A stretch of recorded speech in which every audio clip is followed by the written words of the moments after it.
Hello and welcome back. Thanks for watching all of these videos that I'm putting out. Don't forget that if you like this and you want to follow this, make sure you follow me. Please click like. It is helping push this out towards more and more people, which is really my main goal here. Let's heal, right? Okay, so now, we're back in the house that we built again. We're probably very late 90s, early 2000s. And, there's definitely stuff also in this house that is bothering me and my children. So anyhow, I still have my normal typical things going on, nightmares and the dreams and seeing people walking around. And of course, I don't realize what the hell's going on, right? I have no idea what's happening. It keeps ringing in my head that woman said to me that, I can speak with the dead, that I can see, that I can see the dead. But I still think she's crazy because I don't think I've ever spoken with them at this point. But I can tell you one thing for sure, I'll tell you that later. Okay. Yes, I didn't think I'd ever spoken to them at that point. Now, when I was a kid, I used to, and this goes along with this, right? When I was a kid, I used to lie in bed. And I'll never forget the first time I said this to somebody, they were like, "You did what? What did you see? Huh?" Okay, so when I would lie in bed when I was a kid, I would look up into the air, just the air. I'm doing it right now.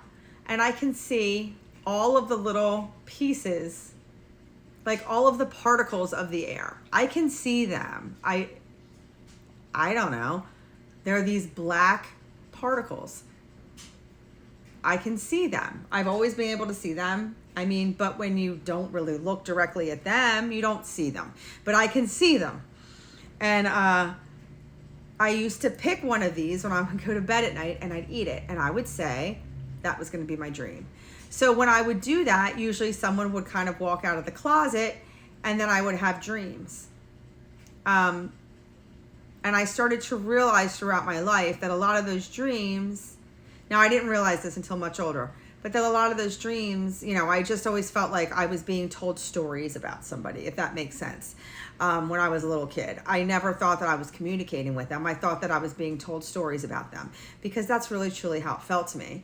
And it still feels that way to me. I can't explain to you what it's like to speak with them, other than that it's like having memories that aren't yours, having stories play through your head that are not yours, having thoughts come through your head that are not yours. And to me, I just always thought that I was being told stories about somebody. And I didn't understand who or why or when.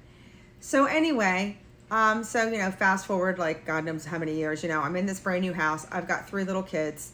My daughter, God love her, was at the other end of the hallway. And you know how it sounds when somebody opens an outside door and an inside door goes boom, boom. You know what I mean? Like it sucks it shut. My daughter in her bedroom all night long, that door would just they tortured her with that. It was awful. We would scream at them in the middle of the night. My husband, of course, thought we were all absolutely insane. So he's drinking too much beer and trying to go to bed because we all have TVs running all night long. And the reason we have TVs running all night long is because when you're woken up in the middle of the night, every night by someone saying your name or speaking to you, and and there's no television on, that there's something in your room. If I have my TV run all night long, and my kids, when they were young, I know my daughter definitely did this, we have these TVs running because then if you heard something in the middle of the night, your subconscious mind, at least mine, would say to me, "Oh, that was the TV." And it would let me roll over and go back to sleep. So something would really have to be pouncing on me to get me out of bed. And that's kind of how we learn to cope and deal throughout the night times with this kind of stuff. But my daughter they were really kind of banging on her door. That went on for a long time. I think we flipped out enough and we got rid of it. but it was wild. So that was going on with her. My middle son, he doesn't talk about this stuff, but he would see things different than I would see. He would see things that were a little scarier. And he shut down as a very young child, I believe. I'm not quite sure what he can do, what he has, but the way that he sees them, or at least has seen them, like he'll see people that, they need help crossing over. He sees them. And that's a whole different ball game than what I do. I don't see them. I don't see anything unless it's of the light of heaven. I don't know if I used to see things like that. I don't ever remember seeing things like that. But my middle son, that was kind of his deal. So every once in a while, he will come out and say to me, Mom, there's been a guy in my room, get rid of him. So, like a few times I had to go in there and get rid of things, and, like somebody would wake him up at the same time every night, things like that. He didn't really share too much about it. I never dug too much about it. He seemed to be able to handle pretty much everything fine, and he was fairly normal. Well, none of us are normal, but, he was doing okay. Then I have my youngest, Jake. Now, he'll hate that I even bring up his name. But Jake is, he was an old man when he was an infant. He's just a little old man. And he's so blunt. He's so straight to the point. Just where you stand with him. And he's always been that way since he was a kid. So now I've got him, and he's starting to do stuff. He's in the back seat talking about, maybe at the age of 4, maybe 3.5, 4, I don't know. He was little. He was still home from school. Like he wasn't in school yet, in actual school.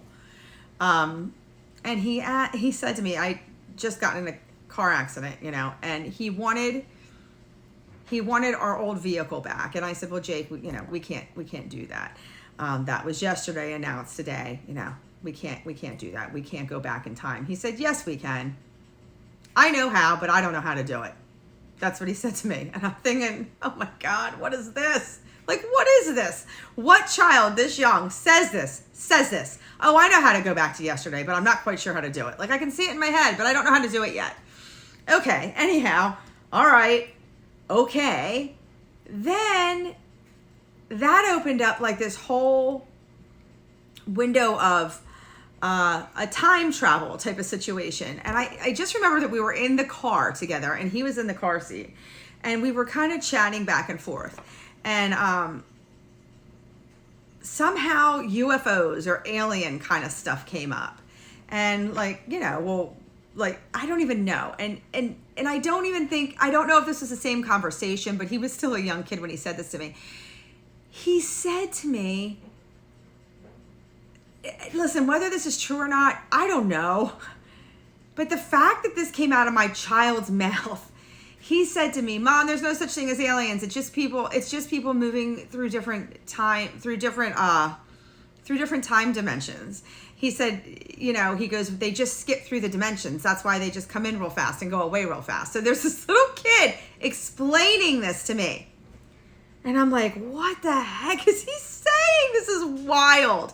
Like, this is absolutely crazy that he's saying this to me. And Jake was just, and still is, just the most unique kid. He is the one that is the most like me. He sees things in very similar ways that I see them. Now, granted, he's blocked, and he ain't doing it. He is not going to do it. He went to college, has a full-time job. He's not doing it. But he's the one that, he's similar to me.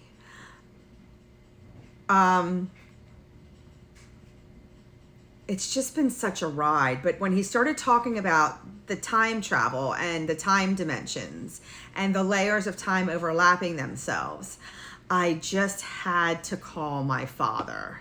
And I'm going to continue the next video with that.